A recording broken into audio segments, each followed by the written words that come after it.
So I got about a month to go before physical inventory. Now what do I do?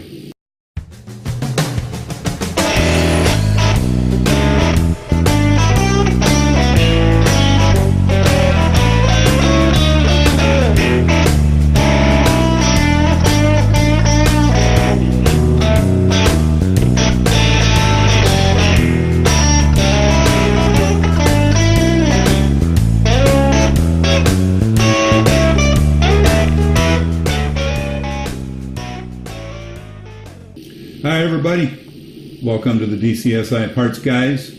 We're brought to you by Dealership CSI. We're powered by ESPM, and today we're going to talk about inventory preparation. I'm Rick, and there's Jerry. Good morning, Jerry. How you doing? Good morning, Rick. Doing real well. What's going on out there? Not too much. Just trying to survive the cold and hoping for spring to get here soon. Well, we already had spring here in California. We're starting to push summer now, so we're a little ahead of the curve, but you'll get there. Yeah, sooner or later it'll warm up. We've had some warm weather, now it's back to the cold weather, so it keeps going back and forth, and just looking forward to getting back out on the road, finding some warm spots to visit. Yeah. Well, that's the nice part about traveling. You can always run away from the weather, unless you run right into a new storm, but that happens every now and again. So, Jared, today we're going to talk about inventory preparation and the panic that ensues when the word physical inventory comes up. What happens in most stores, Jared, when the parts manager realizes I got inventory coming up? Well, everybody gets into full preparation mode. If they've been doing perpetual inventories, there really shouldn't be a need for panic. We've got a bunch of resources that we're going to talk to you today about that show you some of the things that you really need to do to get ready for that physical inventory. Don't forget to order the pizza, make sure you got the manpower. But we've got some checklists here and things that you want to go through in preparation for that inventory to make it as smooth as possible. You really don't need to have those sleepless nights. We've talked about perpetual inventories before, and those are really critical to making sure your house is in order. Make sure everything's neat, clean, count your parts on a regular basis, and the physical shouldn't be a problem. Well, that's the whole thing, Jerry. If these guys follow our directions on perpetuals, we've counted our inventory 4 times a year. We're doing our once-a-year physical, so there really shouldn't be any preparation to worry about other than just a few odds and ends that we're going to talk about today. So the panic that most parts managers feel with inventory coming up, if you're doing your job all year long, you know how many parts are in the building, you know how your pad and your GL line up, and there shouldn't be any surprises. So let's talk about how we can get some checklist going, and we're going to talk about the CDK version, Jer, and seeing as how you're Mr. CDK, I'm going to let you talk a little bit about how this goes here. Let's talk about the pick screen. Well, Rick, the function on CDK that you want to use is PIC, pick. That gives you a complete rundown of different checklists that you're going to want to use, and there's one for 4 to 6 weeks prior to the physical inventory.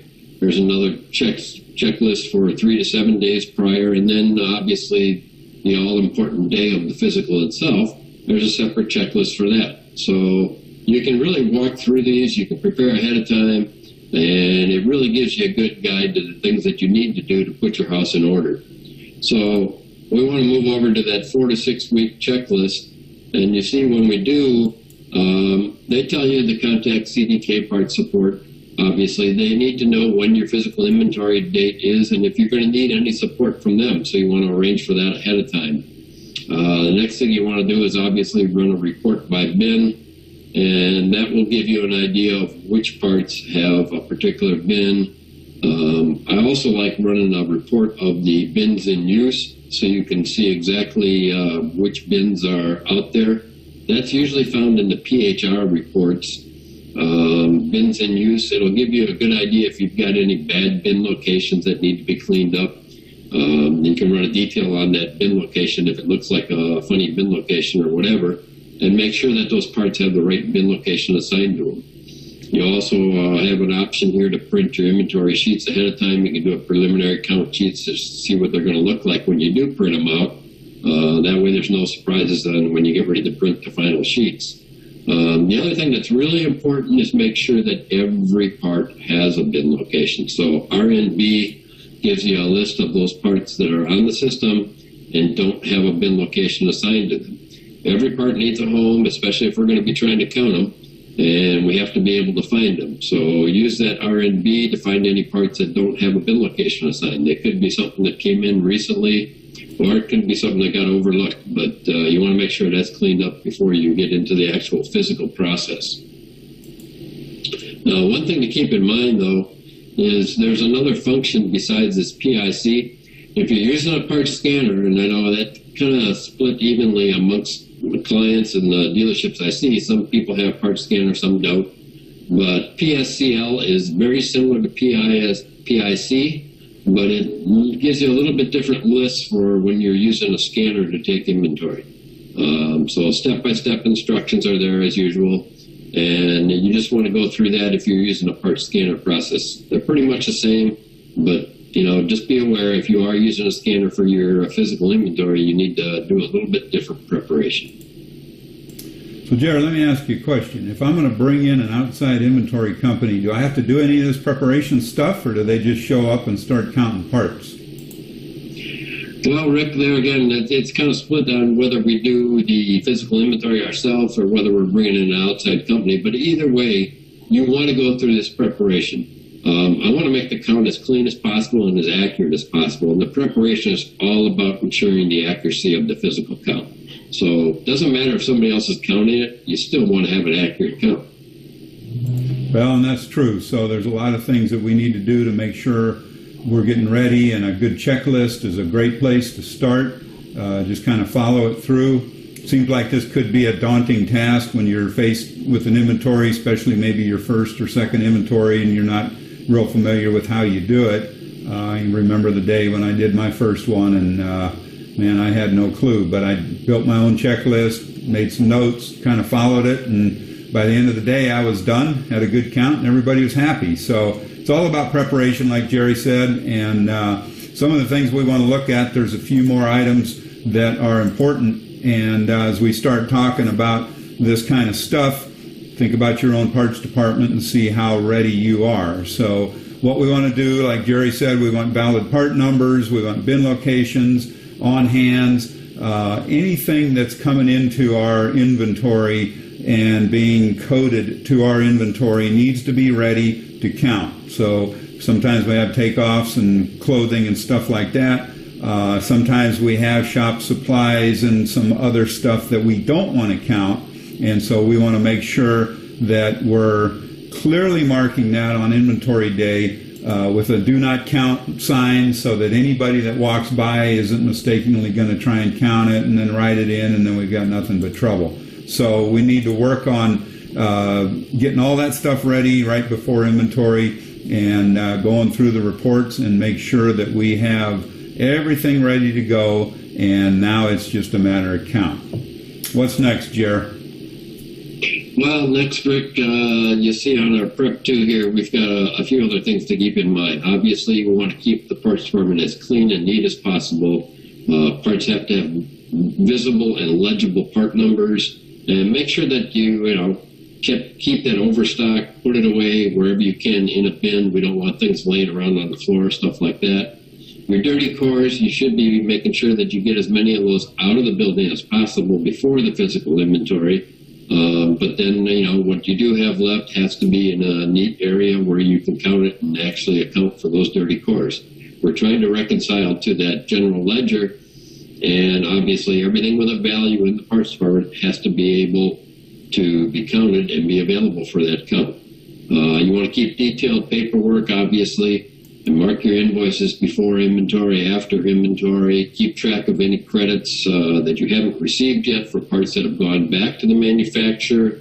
Anything we sent back that we don't have credits for, obviously that's going to affect that GL balance. So you want to make sure you have all your paperwork in order and make sure that you get a accurate inventory value from the general ledger side so you know what you're matching up against.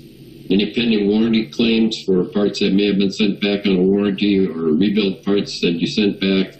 Make sure that's all accounted for so that you can come up with an accurate number at the end of this. And you can just add those to your dirty core list if there's any parts that have been sent back that you haven't gotten credit for. But we need to account for all of that, and we need to obviously have our paperwork in order for this process.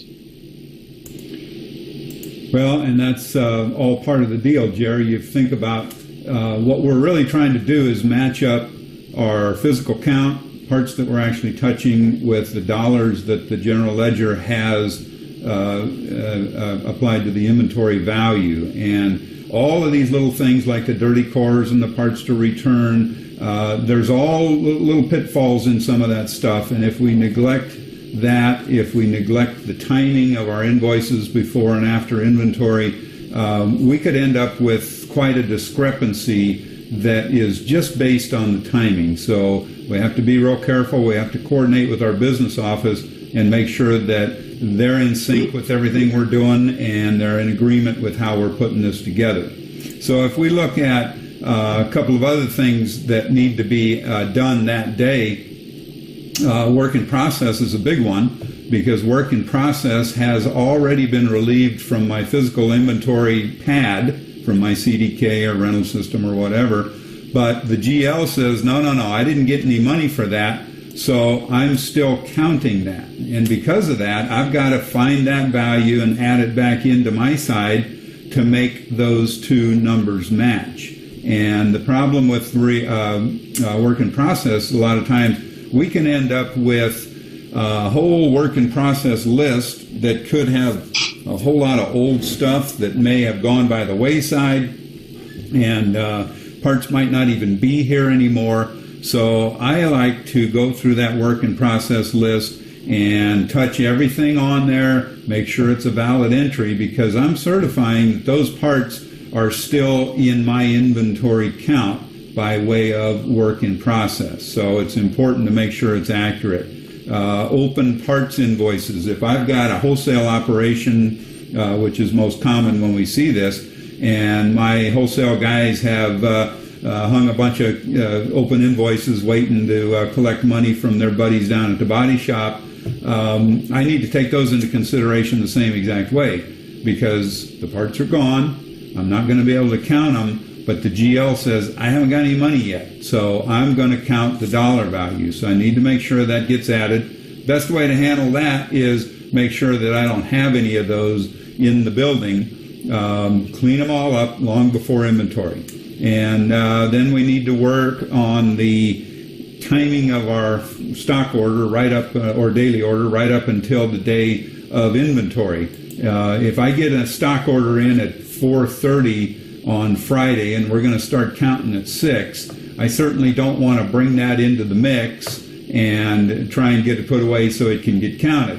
What I want to do is set that order aside and make sure that I don't put it into my CDK or my rental system. Don't send the invoice to the office. We need to mark that after inventory. So we're going to pretend like those parts didn't even get there. And that way it'll just hold its value there. The GL doesn't know about it. My pad doesn't know about it. I've just got parts sitting on the ground, and now it's time to just count around those, and then when inventory's over, I can get back to business as usual. So, Jared, what's next? Well, Rick, like you said, it's very important that we track our invoices and our packing slips right up to that inventory, especially the week before the actual physical count. You want to make sure that everything's clearly marked, whether or not it was receipted into the inventory before or after the physical count. So if you got a stock order that you're not going to receipt, well, then obviously that's going to be after inventory. All of that is really critical. We want to match up with that general ledger, and we have to know when the invoices are coming. Nowadays, a lot of the invoices come electronically. You could even have invoices that come before the parts even show up. So it's real critical to keep track of your paperwork, mark it with a before inventory, after inventory, things like that. The other thing you want to be real clear on is if you have any plans to write off any items after inventory or whatever, you want to make sure that they're counted during the inventory process and do that right off after the reconciliation. The other thing is accessories, boutique type items. We all have some kind of an area where we've got products on display. We want to bring those in, make sure they're getting counted. If they have a good location, that's fine. We'll count them by the page that prints out to count that location. But make sure that you know where all of that stuff is and make sure it all gets included in your physical count. Many of the display areas and things like that should have a unique bin location, and therefore they should have a separate page that's printing out with the physical inventory sheets. Multiple bin locations can be a problem. I try and avoid multiple bin locations as much as possible, but if you do have a part that has multiple bin locations, there should be a separate sheet, again, printing out those inventory sheets, and you want to make sure that we end up with 2 counts or whatever on that particular part that has a multiple bin location. You can look at your multiple bin locations before the physical inventory process. It's one of those checklist items that we're going to work on a couple weeks before the inventory to make sure we can get rid of as many as possible. Consolidate things as much as you can so that it's much easier to count it. Make sure you have a reliable bin list. And then obviously I'd like to have some kind of a map showing where my bin locations are. And then you can do the check off as the bin location, as the sheets are turned in. And we make sure that we get every location counted. Make sure everything's clean, accessible before the actual physical inventory count. If you follow all that, you really shouldn't have any problem. Well, Jer, there's a lot to kind of go through here, and you're right. If we go through that properly, it's going to be a piece of cake. And whether we're having an outside inventory service come in and count and bring in a crew, or we've got our own guys and we're doing it in-house, all of this preparation is necessary. And the more we do, the easier it is, the more accurate it is. And that's really what we're trying to get to, because at the end of the day, the GL wins. Whatever number's in the GL is the number that the dealer principal is looking at and expecting to find in terms of inventory dollars that come into the parts department, inventory dollars that he owns or she owns as an asset, and we want to make sure they're there. When we have any discrepancy, that's where things get kind of ugly. So, Jer, what's the last thing we got to do to get ready for inventory if we got all this stuff dialed in and we're ready for the big day? Well, Rick, the last thing you got to do is make sure you have enough people to count and make sure you got something to feed them. That's exactly right. Let's figure out what kind of donuts we want or pizza and get a good, reliable count crew, and let's make it happen. So we're going to look at inventory reconciliation in our next installment here and talk about the final step of an inventory and how we put all that together. So I thank you all for joining us. Jer, thanks for joining us today. My pleasure, Rick.